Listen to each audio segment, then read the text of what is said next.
Election అప్డేట్స్ను అందరికంటే ముందుగానే తెలుసుకోవాలంటే ఈరోజే ఆర్టీవీ లైవ్ యాప్ని మీ మొబైల్లో డౌన్లోడ్ చేసుకోండి. గత 10 ఏళ్ళలో వచ్చిన రెవెన్యూ మొత్తం కూడా గత 10 ఏళ్ల కంటే ముందు స్టార్ట్ చేసి ఫ్రూట్స్ ఇచ్చినటువంటి ప్రాజెక్ట్స్ ద్వారా జరిగినాయి.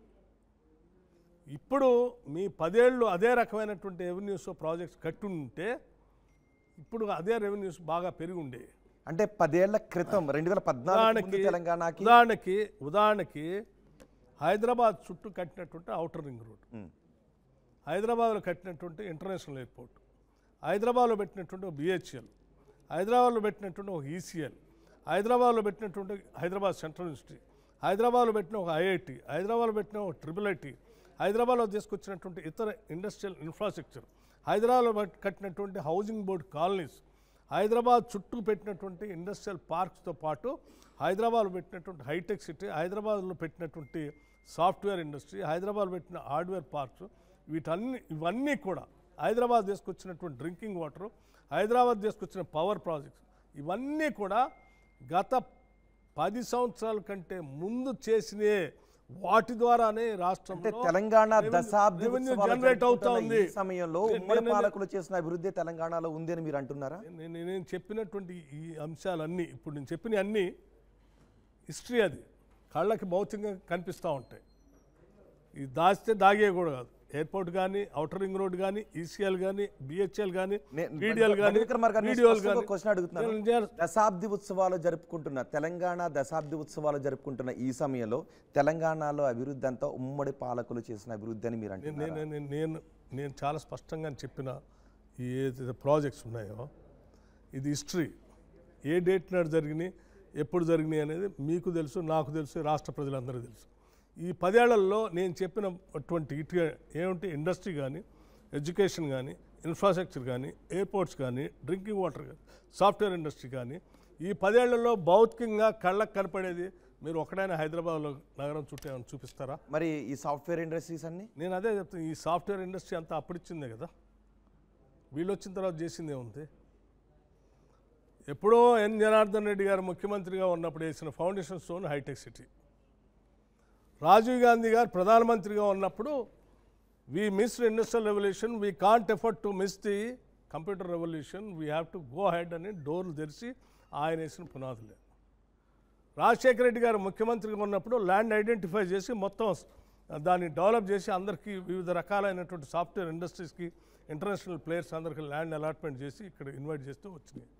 నువ్వు కొత్తగా వచ్చిన తర్వాత ఒక్క core industry something like BHL, something like ECL, something like BDL, లేకపోతే ఒక హెచ్ఎంటీ, ఈవెన్ హెచ్ఎంటీ నిమ్స్ కానీ, నిమ్స్ కాదు నిమ్స్ జైరాబాద్ దగ్గర పెట్టి ఏదైనా ఒక్కటి చూపించండి మీరు ఫిజికల్గా. ఇగో ఇది మేము చేసాం. నేను I can tell you, I can challenge.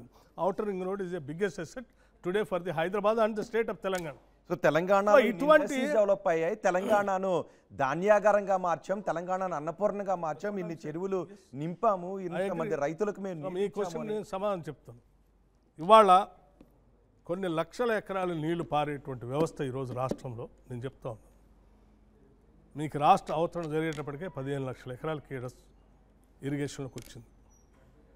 2004 కల్లా 35 లక్షల ఎకరాలకి ఆనాటి ప్రభుత్వాలని ఇరిగేషన్ తీసుకొచ్చాయి.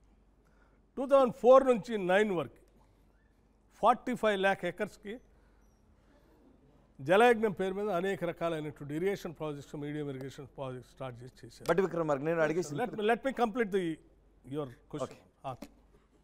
మీరు కొత్తగా కట్టినటువంటి ఇరిగేషన్ ప్రాజెక్ట్ ఈ రాష్ట్రంలో చెప్పుకోవడానికి కాళేశ్వరం, పాలమూరు రంగారెడ్డి, ఇదే కదా. ఈ రెండు కాకుండా కళ్ళకు కనపడకుండా కట్టే ప్రాజెక్టులు ఏం లేవు కదా, కళ్ళకు కనపడుతూనే ఉంటాయి కదా. మీరు చూడండి, కాళేశ్వరం, పాలమూరు రంగారెడ్డి. పాలమూరు రంగారెడ్డి దగ్గర నుంచి ఒక చుక్క నీళ్ళు కూడా పంపుతో ఇంతవరకు లిఫ్ట్ చేయలేదు.